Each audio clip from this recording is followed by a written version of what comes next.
èyí tí ó jẹ́ àyájọ́ ọjọ́ tòní kíní kan ṣẹlẹ̀ tí ó la gbogbo àgbáyé já látàrí bọ́n ti ṣe ń wò lórí ẹ̀rọ ayélujára.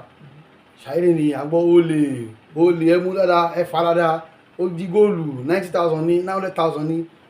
wọ́n ní olóyè Liz Anjorin lọ sí Ìdúmọ̀tà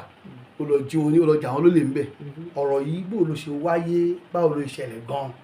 níbo ni ẹgbẹ́ ọ̀tọ́ yára pé ẹdínlé ẹjọ́ lórí ẹ̀ níbo lẹ gbé dé ipò ló wà lónìí àti pé nílùú èyí tí ó jẹ́ àyájọ́ ọjọ́ ẹ̀ kí ló wá sí i lọ́kàn kí lè ń rò báyìí lónìí. lálákọ̀ọ́kọ́ ìní ó jẹ́ ọjọ́ tí mo ní dùn jù torí pé kọ́lọ́wọ́n bá láàánú kó má fi ẹ̀mí wa kó má fi ṣètùtù ọrọ̀ ajé fún ọmọlàkejì gbogbo àwọn tó dìde ogun sí mi níwò ìyọ̀dọ̀ tó kọjá wọ́n fi ẹ̀mí wọn ẹ̀mí àwọn ọmọ wọn àti gbogbo ohun tó yẹ kó jẹ́ láyé wọ́n fi ṣètùtù ọrọ̀ ajé fún mi ó lè bàyàn lọ́kàn jẹ́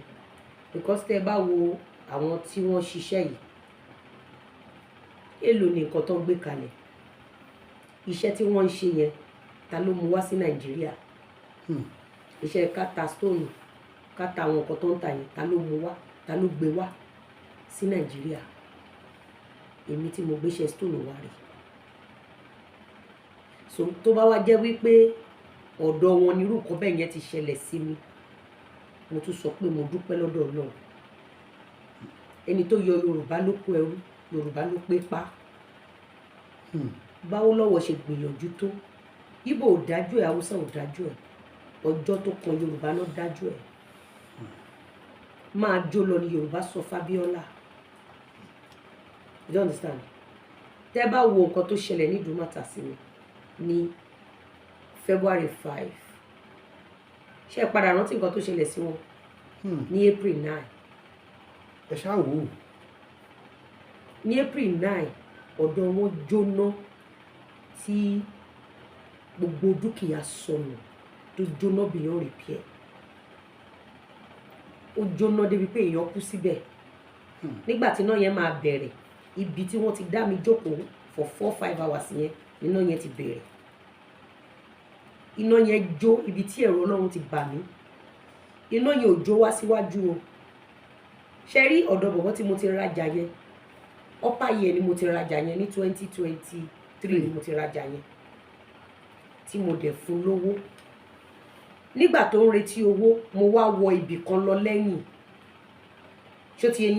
torí pé mo tún ní ọjà tí máa ń supply nínú ọjà yẹn mo ní ọjà tí mo máa ń supply so mo lọ sọ́wọ́ ẹ̀yìn yẹn kí n tó padà wá nígbà tí mo padà dé ó lóun ti rí ó dẹ̀ gbé ọjà yẹn fún mi àwọn méjì ni mo ra nǹkan lọ́wọ́ mo ra nǹkan 21 or 22,000 lọ́wọ́ ẹ̀ tó wà wájú ẹ̀ ọjà ti tiẹ̀ 91,000 naira ó dẹ̀ gbé àwọn méjèèjì gbọ́jà yẹn fún mi mo lọ nígbà tó wá di February 5 tí mo padà síbẹ̀ èmi gan ni mo tún lọ bá pẹ̀lẹ́ báwo ni ṣó wà pa ó ní òun tí ń wá mi owó ọjọ́ sí òun rí ní orí kẹ̀ mo ló dẹ̀ lọ o èmi gan ni mo ti fún ní nọ́mbà ọkọ mi mo ní oṣù ọ̀ mo ní lọ trace ẹ̀ ó lọ aṣáájọ sọ kí n tó mọ̀ ó ti lọ fúnra rẹ̀ lọ pé àwọn èèyàn wa wọ́n ṣí aṣọ lójú mi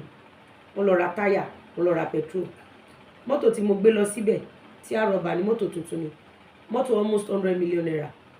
ni mo gbé lọ síbẹ̀ àwọn ọlọ́pàá mi dẹ̀ wà nínú mọ́tò ojú àwọn ọlọ́pàá mi náà ṣe lọ kó táyà kó báwọn yóò mú kankan. tó ń ṣẹlẹ̀ nínú ọjà lọ́wọ́. ó pẹ́ kó jìnnà síra wọn gan àwọn èèyàn ò mọ̀ because tí n bá fẹ́ wọnú ọjà mo fẹ́ lọ ṣe business ti tèmi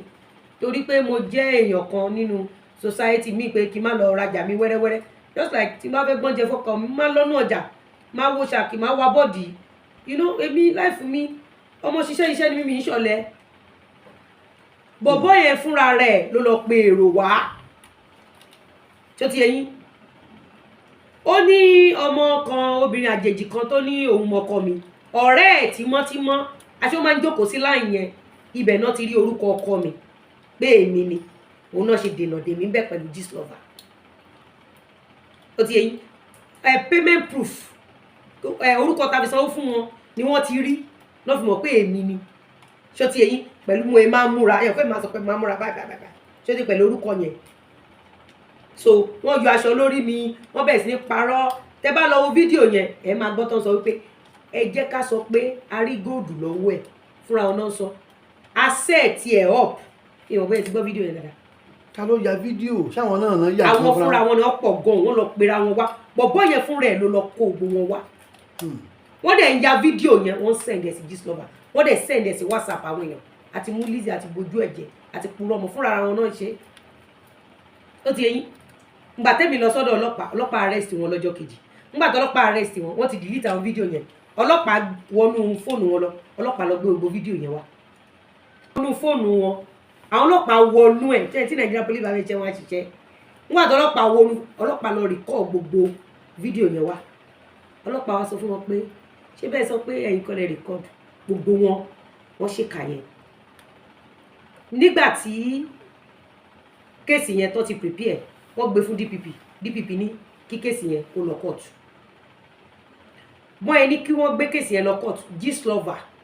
àtàwọn tí wọ́n jọ ṣiṣẹ́ yẹn wọ́n lọ sọ́dọ̀ DPP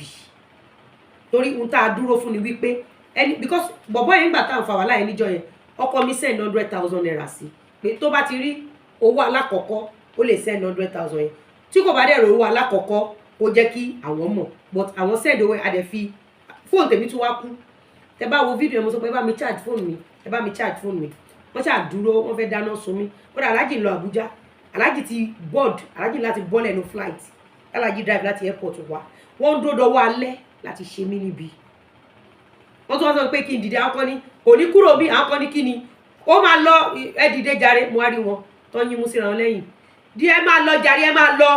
mo ní lọ bá mi pe ọlọ́pàá mi wá nu mọ́tò tí mi ò bá rọ́lọ́pàá mi ò ní dìde ń bí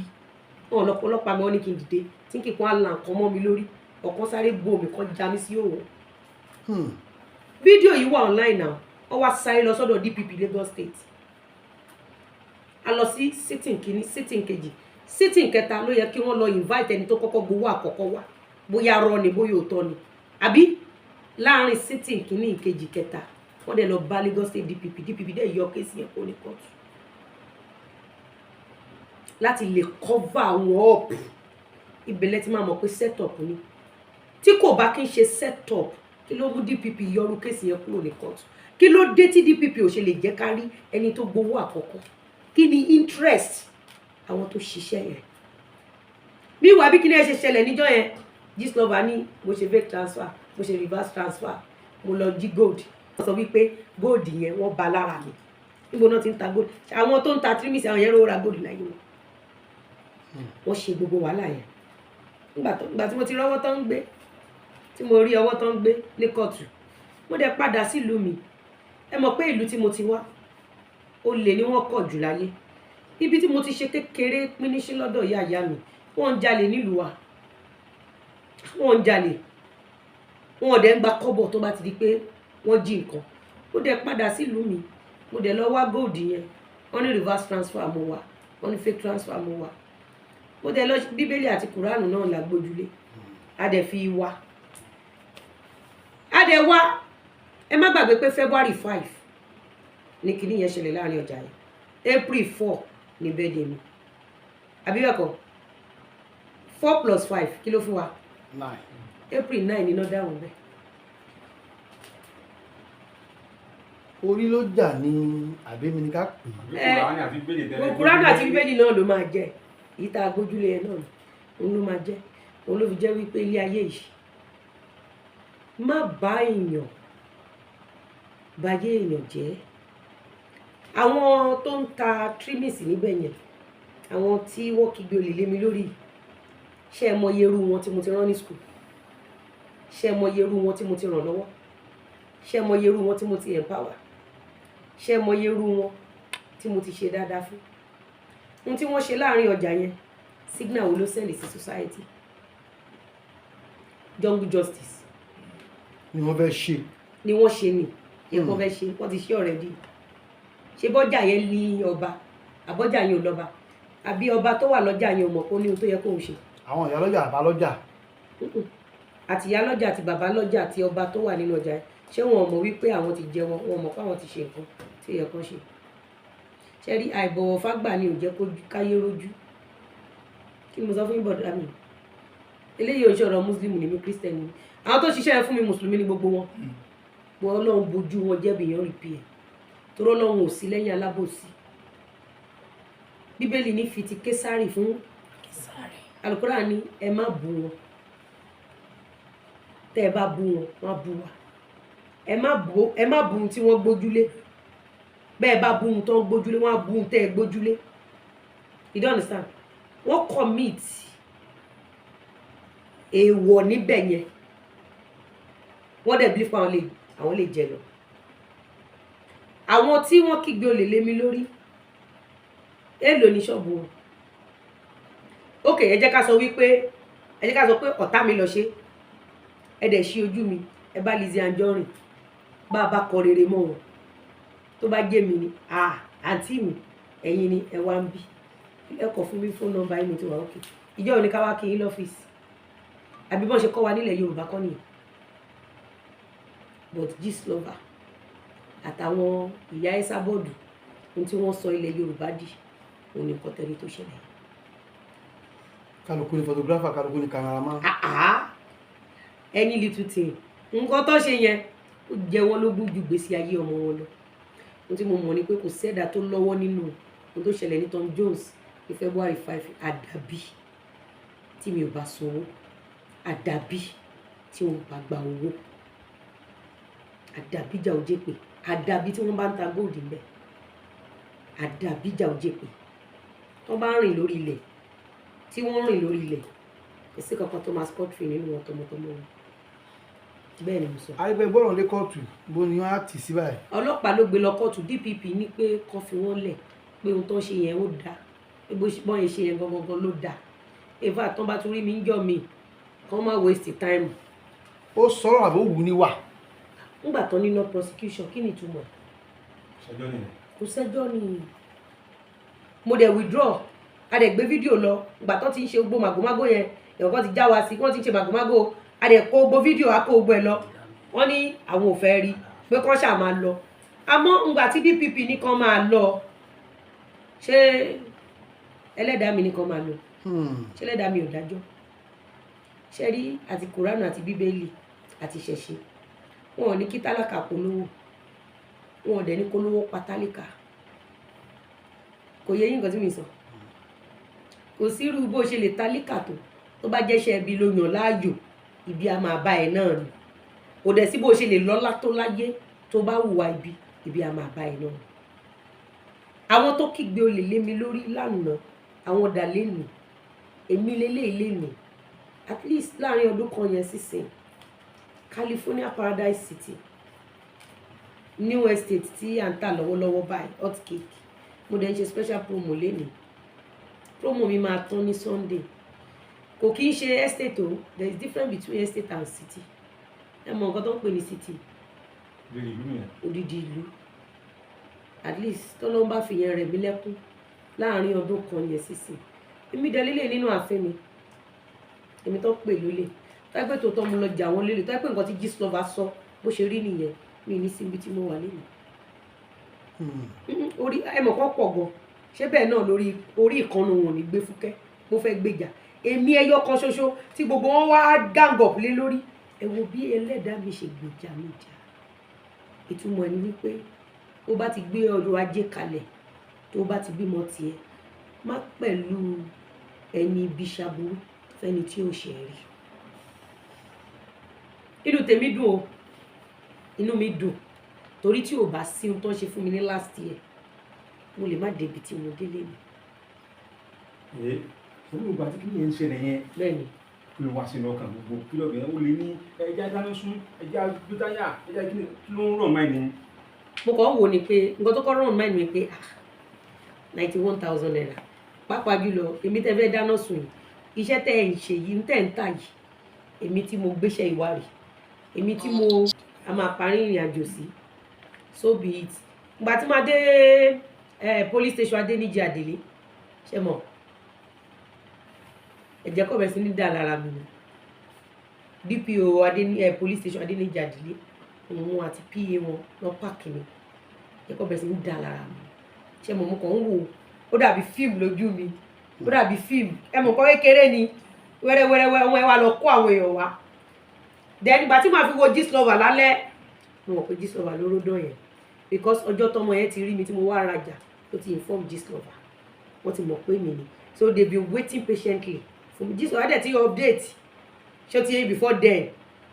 so bó bí kíni ẹ ṣe ṣẹlẹ̀ tí Gistlover wá bẹ̀rẹ̀ sí ní parọ́ you know mo kàn pé okay no problem mo dẹ̀ jáde lórúkọ yẹn mo jáde bíi 12:01 mo lọ jáde mo lọ sáwọn ibi kankan mo jáde bíi 12:01 mo ń lọlé lórúkọ yẹn mo ṣe ìyá yín ti jalè ìyá yín ti jí 91,000 because transaction tí mo make that very day I make nothing less than 90 to 100 million naira transaction that very day.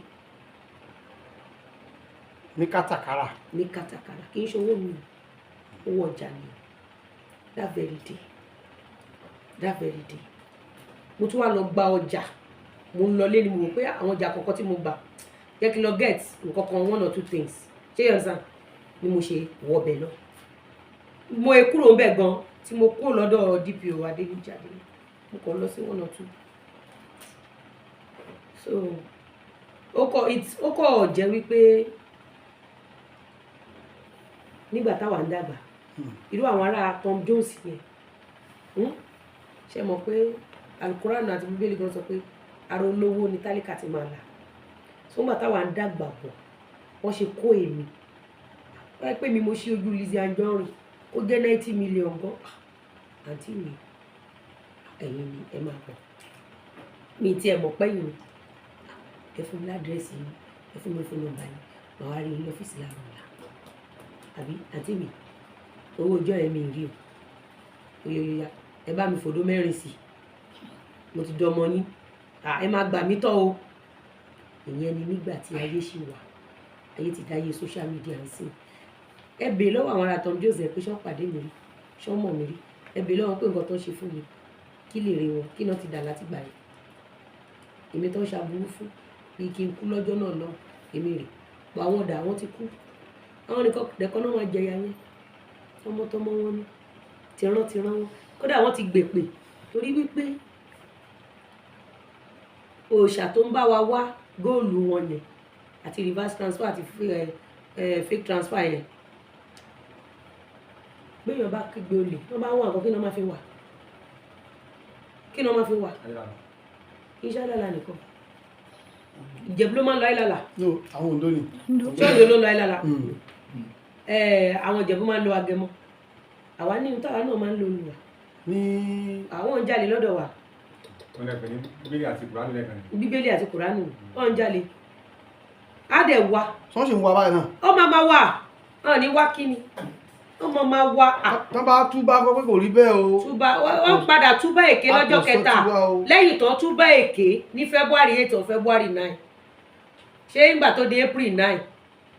ńgbà tó di April 9 ọjọ́ tó túbá èké wọ́n ṣe kí ni ẹ ní February 5 ó dà pé February 6 or 7 náà lọ arrest wọn February 7 or 8 Lizzy ò jalè o nǹkan tó ẹ̀kọ́ ti ṣe láàárọ̀ ọjọ́ kejì ńgbà tó ọlọ́pàá ṣẹ̀ wá ń kó wọn Lizzy ò jalè o kẹsàmà wa ni Lizzy ò jalè Lizzy ò jalè mo wò wọ́n báyìí yá ó mà ṣe o ẹni tí ò ní irú ẹni ò lè mọ iye ẹ tún lo kòfó style ni.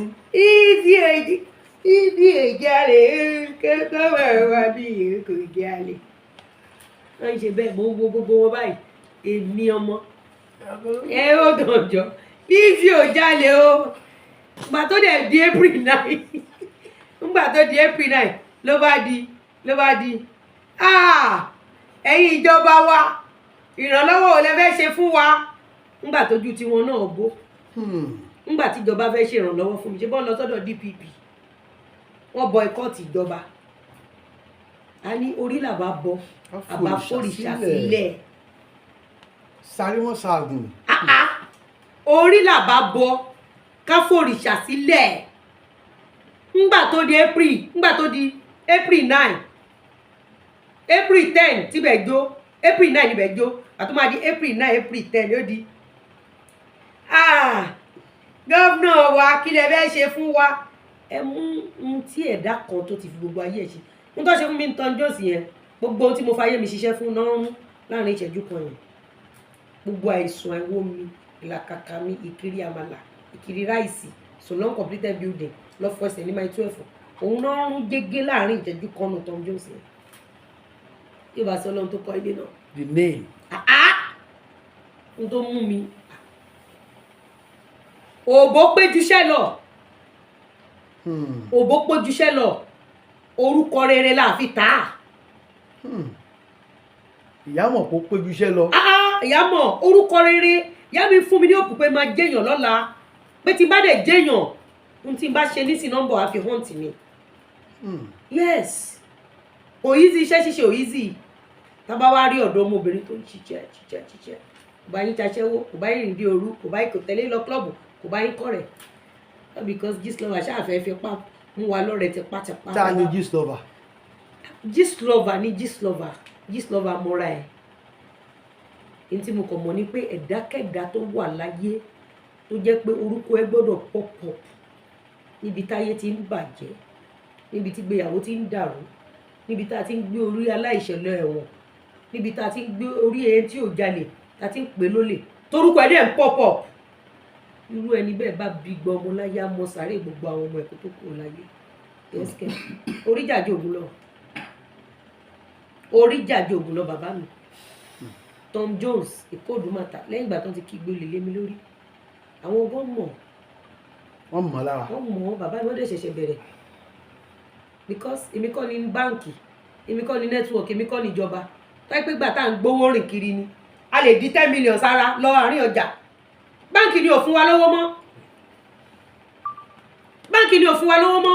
nígbà tí mò ń kiri àmàlà bàbá mi ń jalè nígbà tí mò ń gbé lọ́n kọ̀mpútà bìrì tójò máa pa èmi àti màmá mi tá a máa fi láìlọ́n borí tí èkóló àtijọ́ máa rìn lẹ́sẹ̀ wa lóru tó jẹ́ pé inú àgbàrá la máa gbẹ́sẹ̀ sí mi ò jalè mi ò ní history pé mo sá kúrò lè mi ò ní history rape you don't understand gbogbo yín mọ̀ mí gbogbo yín tẹ dúró yìí ìmí ti mọ̀ mí over 15-20 years nínú film industry ẹ fún mi ní club tí máa ń ná dáadáa ṣẹ́ni tí ò kí ń lọ club ẹni tí ò kí ń kọ́ rẹ̀ ṣé òun ló fẹ́ lọ jí 90,000 tó bá tẹ̀ ní 900 million or 9 billion àṣìwò pé òkè bóyá ó yíwèé wọ́n ti gbègún tọmọtọmọ wọn no kó má jẹ́ mi náà ṣe fún kó má jẹ́ mi gan náà ṣe fún no jungle justice all because of Gistlover olórí burúkú ẹ̀ ọdún tó kọjá lọ tó kọ pé mo jalè ààrí ń ta mọ́ báyìí ààrí Gistlover mọ́ ìnísírì tí Gistlover dárí sọ mí kí ló ṣẹlẹ̀ sí ìyẹn sábọ́ọ̀dù bó ṣe ya wèrè bí màá lójú kan tó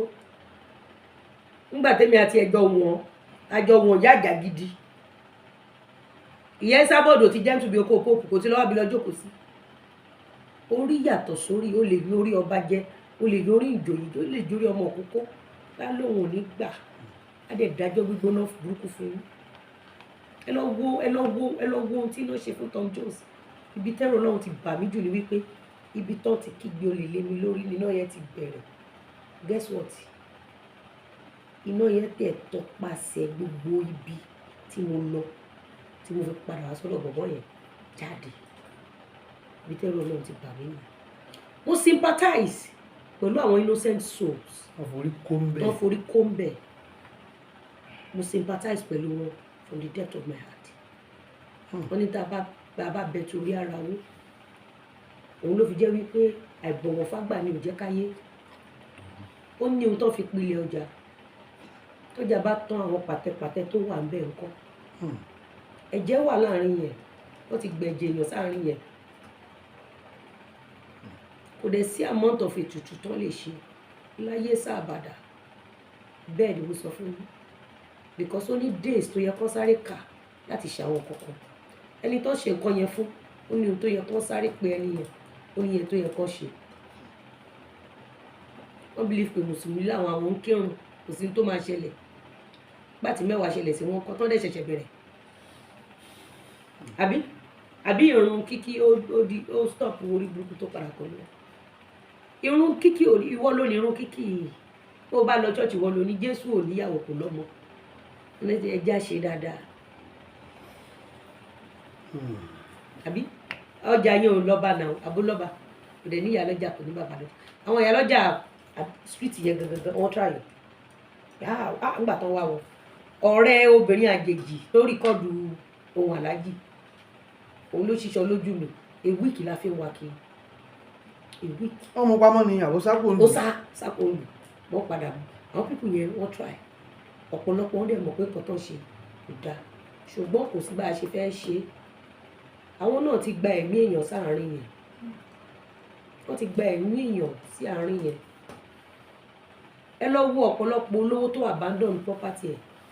ẹ gbọ́ pé èèyàn ń ké níbì kan ẹ gbọ́ pé ẹ kò ń ṣẹlẹ̀ níbì kan you cannot just ẹ kò lè pààyàn sáàárín ibì kan ẹ believe pé ẹ fẹ́ continue ọjà yín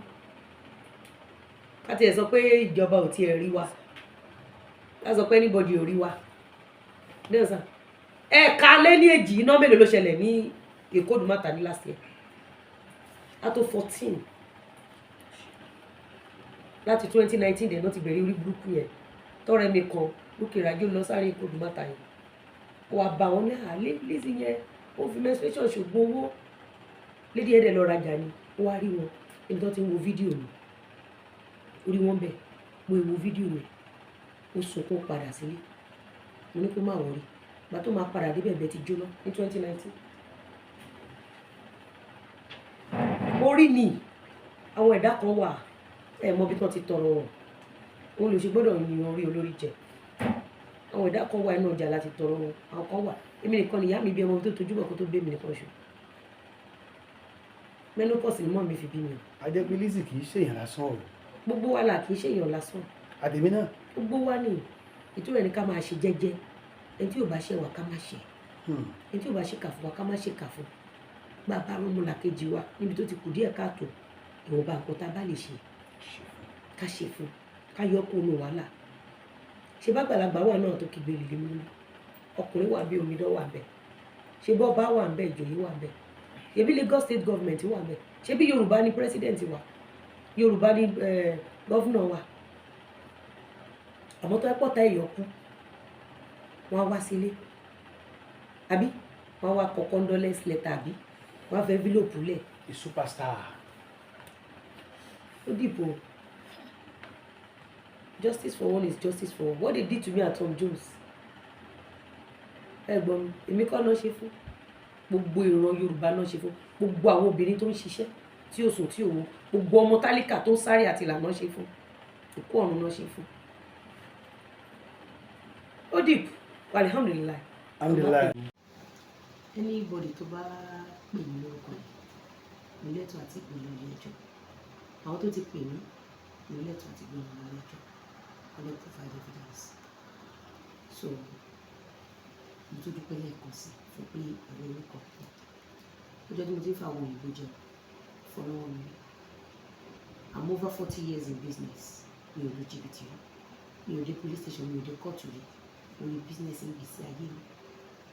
mo ń talẹ̀ mo ń talé mo ń tajọ́ ni mo ń taṣọ mi ìfẹsẹ̀ kan police station lọ torí wípé ilé rẹ̀ mo ti bí mi àwọn èèyàn rẹ̀ ló bí mi ìyá dáadáa ló dẹ̀ tó mi mi kún jẹ́ ogún ológun lọ́tẹ̀ mi mi tẹ̀lé jẹ́ láéláé torí níta bá fọ ọwọ́ ẹni ṣiṣẹ́ fún mi pẹ̀lú ọwọ́ ẹ̀ thank you so much ẹ ṣé. iléeṣẹ́ agbófinró. Nigerian police. bẹ̀rẹ̀ sọ fún mi. Commissioner of Police Lagos State PPR bàbá wa l'Abuja IG bàbá wa ẹgbẹ́ tó kù PPR l'Abuja àti gbogbo àwọn ọlọ́pàá Nàìjíríà pátápátá mo dúpẹ́ lọ́wọ́ yín ẹ kú ọmọ ní í ṣe mo really appreciate yín orúkọ àwọn ọmọ tí inú mi bàjẹ́ because tó bá pè é clear orúkọ mi kò sí nǹkan tá a fẹ́ ṣe sí náà ṣùgbọ́n ẹ find time yín láti ṣe thorough investigations ẹ̀dẹ̀ clear orúkọ mi òun lórí ẹ ṣé mo dúpẹ́ mo dúpẹ́ mo tún dúpẹ́ lẹ́ẹ̀kan sí ẹ ṣé mo dúpẹ́. Hey, thanks for watching this video. Subscribe on our YouTube channel, subscription is free. You can call us on 0080597807 for your event coverage.